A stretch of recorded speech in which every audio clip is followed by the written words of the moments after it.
This is News 8 at 5:30. Welcome back. Tropical Storm Florence now being blamed for 5 deaths in the Carolinas. Among those, a mother and baby who were killed in Wilmington, North Carolina when a tree fell into their home. Let's give you another live look at the North Carolina coastline. This storm is an absolute monster. Even though wind speeds have decreased, it is slow moving and is expected to dump feet, yes, feet of rain before moving out. Water rescues are underway, and emergency officials say the worst is not over. We're liable to have bridges that are impassable, roads that are washed out, flash floods, maybe even landslides in the mountains. Do not drive around the barricades. These are the same warnings and urgings we've been doing throughout. Be careful, be smart. More than 500,000 homes and businesses are without power. That number is climbing fast. Monroe County is one of 3 counties in New York State with a special operations team. Today, they are on standby to go to the Carolinas. Leah Lando shows us what kind of equipment they're prepared to bring with them.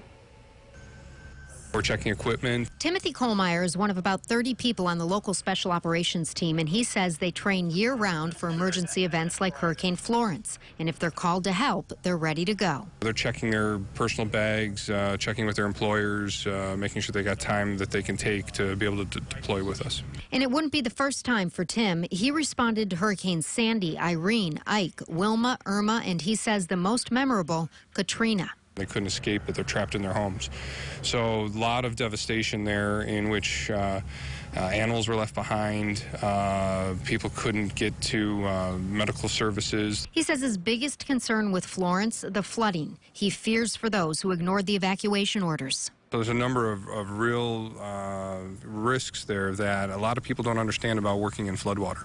If they are called to help out, they would bring their water rescue boat. And this is a really important piece of equipment. It's called a Swift water rescue suit to protect the rescuers from contaminated water. There's chemicals from lawn fertilizers to the contents of people's garages and sinks, the stuff you keep under your sink, to animal feces or livestock feces, cars that are being washed away. If the team is called to Carolina, they will get a 4-hour warning and spend 3 to 7 days helping out. Leah Lando, News 8. The Monroe County Special Operations Team has access to 10 other water rescue boats and several trucks if needed. Coming up on News 8 at 6, we'll catch up with local Red Cross volunteers who are in the thick of the storm. If you want to donate to the Red Cross's Disaster Relief Fund, which will help people affected by this tropical storm, go to the banner on the homepage of RochesterFirst.com.